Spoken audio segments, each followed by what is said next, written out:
Princess Charlene appeared on the grand terrace of the prince's palace, her sapphire-trimmed gown shimmering against the Riviera sunset, flanked by her elegant sister-in-law Princess Caroline, whose timeless grace framed every photograph. Between them stood Prince Jacques and his twin sister Princess Gabriella, their youthful faces alight with excitement as they prepared to celebrate their father's 2 decades on the throne. From the moment the family emerged, the air buzzed with anticipation. Monaco's narrow streets, usually thrumming with luxury sports cars and attentive tourists, had been transformed into a sea of red-robed dignitaries and candle-lit processions. Speeches echoed through Baroque corridors, tracing Albert's early days as a dedicated philanthropist, competitive athlete, and diplomat who brought unprecedented visibility and modern reforms to this storied Mediterranean principality.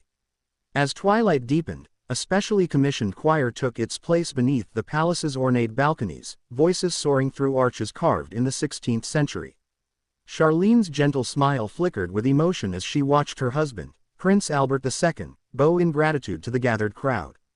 Moments later, Caroline stepped forward, her voice clear and warm as she recalled her brother's youthful aspirations, of environmental stewardship and social welfare projects that would one day define his reign.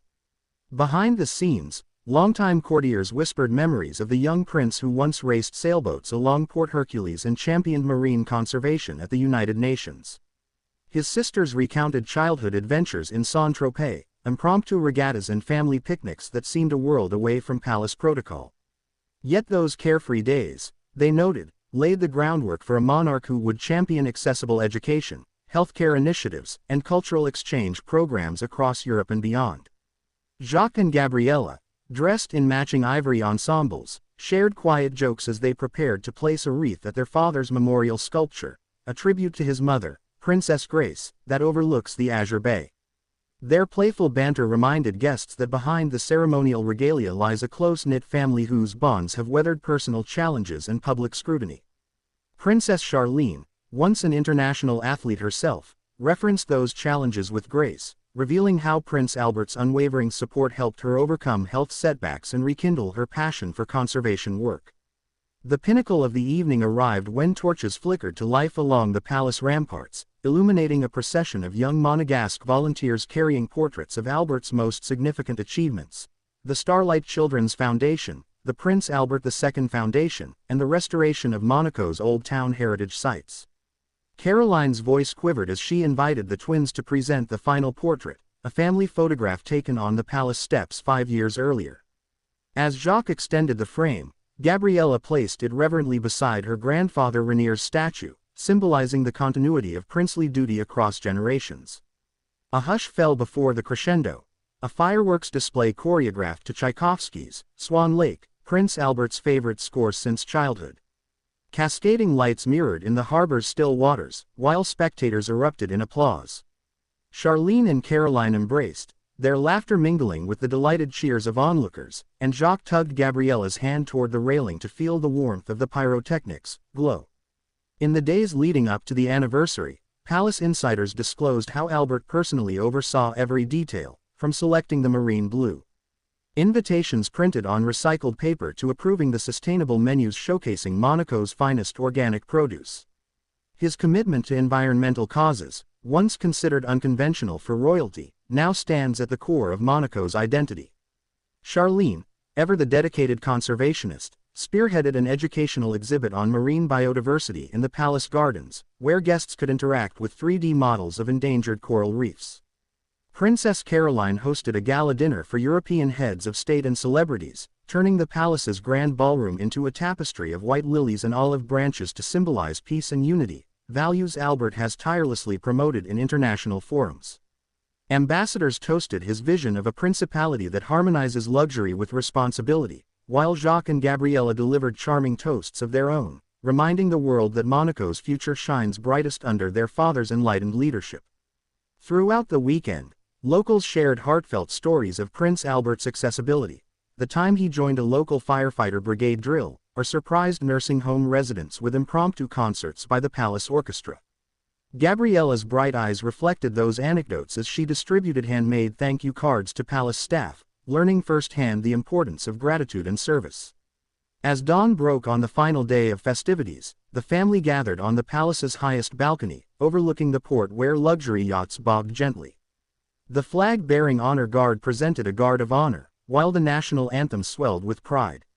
Albert, flanked by Charlene and Caroline, raised his hand in a graceful salute, an emblem of 2 decades dedicated to his people, the environment, and global cooperation. The curtain fell on 20 years of visionary leadership, yet for Monaco's royal family, the celebration was as much a beginning as it was a milestone. In the soft glow of sunrise, Princess Charlene whispered to her husband about the next generation's paths: Jacques' budding interest in sustainable technology, Gabriella's love for classical music, and the promise that Monaco's legacy rests in their capable hands. Princess Charlene placed a gentle hand on Prince Jacques' shoulder as the first light of morning cast a golden hue over the polished marble of the palace courtyard. The celebrations might have ended officially, but the symbolism of that moment was far more enduring. Prince Albert stood silently beside his children, a soft smile breaking through his composed royal exterior. He had spent the past 2 decades not only modernizing Monaco but also nurturing the hearts and minds of the very heirs who would someday step into his shoes. And this anniversary, though rooted in tradition, was also a revelation of what Monaco's future could look like. As the morning breeze carried the scent of coastal lavender and fresh sea air through the city, the people of Monaco continued to buzz with energy from the 3-day jubilee. The anniversary had not only united dignitaries, family, and citizens, it had elevated the prestige of the tiny principality to new heights. The world had watched, mesmerized not just by the sparkle of tiaras and pageantry, but by the sincerity that underpinned every speech, every embrace, every symbolic gesture. Prince Jacques and Princess Gabriella, though only 9 years old, had captivated viewers with their poise and innate sense of responsibility. Onlookers noted how Prince Jacques bowed slightly to a group of veterans after the military parade, an unscripted moment that showed his grasp of respect and duty. Princess Gabriella, meanwhile, had charmed guests at the youth cultural fair held in Monaco's open square, where she enthusiastically participated in a children's storytelling session. She read aloud from a book about Monaco's founding, occasionally pausing to look over at her grandmother's portrait displayed proudly beside the makeshift stage. Inside the palace, an exhibition chronicling Prince Albert's 20-year reign drew international press and scholarly attention. Carefully curated rooms displayed his diplomatic contributions, including his high-profile role in climate agreements, peacekeeping conferences, and humanitarian ventures in Africa and the Arctic. Photos of his mother, Princess Grace, still adorned key corners of the palace, her memory present in every act of grace and elegance shown by her children and grandchildren. Albert's legacy was now layered, not just royal, but human, compassionate, globally conscious. Princess Charlene's role during the anniversary further redefined her image. Gone were the shadows of the past, the rumors, the headlines, the whispered speculations. Here stood a woman who had reclaimed her place with dignified silence and composed strength. At one of the anniversary's gala nights, she stood before a hall of world leaders and spoke emotionally of her husband's passion for ocean conservation. Her words drew a standing ovation, not just because of their eloquence but because they revealed a renewed bond between Monaco's prince and princess, one built on shared purpose and deep understanding. Princess Caroline, often seen as the royal family's pillar of experience and elegance, was instrumental throughout the ceremonies. She seamlessly coordinated with staff, ensured protocol was respected, and offered guidance to her young niece and nephew with a soft touch that came from years of lived experience. Watching her gracefully lead foreign dignitaries through the halls where she herself had once played as a child was a testament to her enduring commitment to the Grimaldi legacy. The outpouring of affection for Prince Albert during these celebrations reached beyond Monaco's borders. Leaders from across Europe and the Middle East sent tributes. Environmental organizations praised his hands-on involvement in initiatives that most royals would merely endorse from afar. Former Olympic colleagues posted messages recalling his early days as a bobsledder representing Monaco on the world stage. Even celebrities who had once walked red carpets at Monaco's Grand Prix now spoke of him as more than a monarch. They described him as a man of vision and humility. As a surprise addition to the celebrations, the Royal Philharmonic Orchestra performed a specially commissioned symphony titled La Mémoire de Grace, an emotional tribute to Princess Grace and her enduring influence over Monaco's cultural and philanthropic identity. Charlene and Caroline were visibly moved, and Albert, often so measured in public, was seen discreetly wiping away tears. It was a rare public moment of vulnerability, but one that endeared him even more to the people. Meanwhile, the twins, ever curious, snuck behind the stage after the performance, eager to meet the musicians. A few candid shots captured by the press showed Gabriella trying her hand at conducting with a playful seriousness while Jacques chatted with the lead violinist about his favorite instruments. These glimpses into their personalities made headlines, casting them not as distant royal figures, but as relatable children raised with balance, humility, and curiosity. In the quiet hours after the final firework had faded and the last ambassador had left the palace, Prince Albert reportedly gathered his family in the royal chapel for a private moment of reflection. There, he offered a prayer of gratitude, not just for his years as Monaco's leader, but for the resilience of his family, the loyalty of his people, and the promise that lay ahead. Insiders revealed that this intimate family moment was followed by a heartfelt conversation between Albert and his children. He spoke to Jacques about courage, that leadership is not about commanding, but about listening. He spoke to Gabriella about empathy, that real power is not in being admired, but in serving quietly and kindly.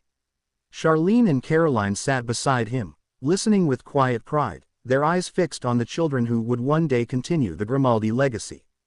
The aftermath of the anniversary saw Monaco's citizens flooding social media with messages of pride. Hashtags like #Grimaldi Legacy, #PrinceAlbert20, and #Future of Monaco trended across platforms. A particularly viral post featured a side-by-side image, one of Prince Albert as a young boy standing beside his father Prince Rainier, and another of Prince Jacques in an identical pose beside Albert. It was a full-circle moment, one that resonated deeply with both older citizens who remembered Rainier's reign and younger ones looking forward to Jacques' future. Documentaries are already in production chronicling the anniversary weekend, and international broadcasters have secured rights to release behind-the-scenes footage. Monaco's tourism board is leveraging the global attention to promote eco-tourism and cultural initiatives tied to the legacy Albert has cultivated. The Principality, once seen as a luxury destination for the elite, is increasingly being recognized as a model for green governance and inclusive policy. As schools reopened following the national holiday, teachers used the anniversary as an opportunity to educate students about Monaco's unique position in global history. Discussions about Prince Albert's diplomatic philosophy, Charlene's humanitarian work, and Caroline's contributions to the arts became part of classroom lessons. For the youngest Monegasques, these weren't just royal figures, they were real people, neighbors, and national icons. Perhaps the most poignant legacy of Prince Albert's 20th anniversary is how it reignited a sense of unity. In a world often fractured by politics, economics, and division, this small principality managed to showcase what harmony, purpose, and heritage can look like when embraced fully. The royal family didn't merely celebrate their monarch, they celebrated their collective identity. As the sun set once again over the palace walls days after the formal events had ended, Charlene, Caroline, Jacques, and Gabriella were seen walking in the palace gardens. Without photographers, without speeches, without fanfare, just a quiet family, arm in arm, soaking in the peaceful legacy they helped shape. It was a final image for the ages, a royal dynasty strengthened not just by bloodline, but by shared vision, humility, and resilience.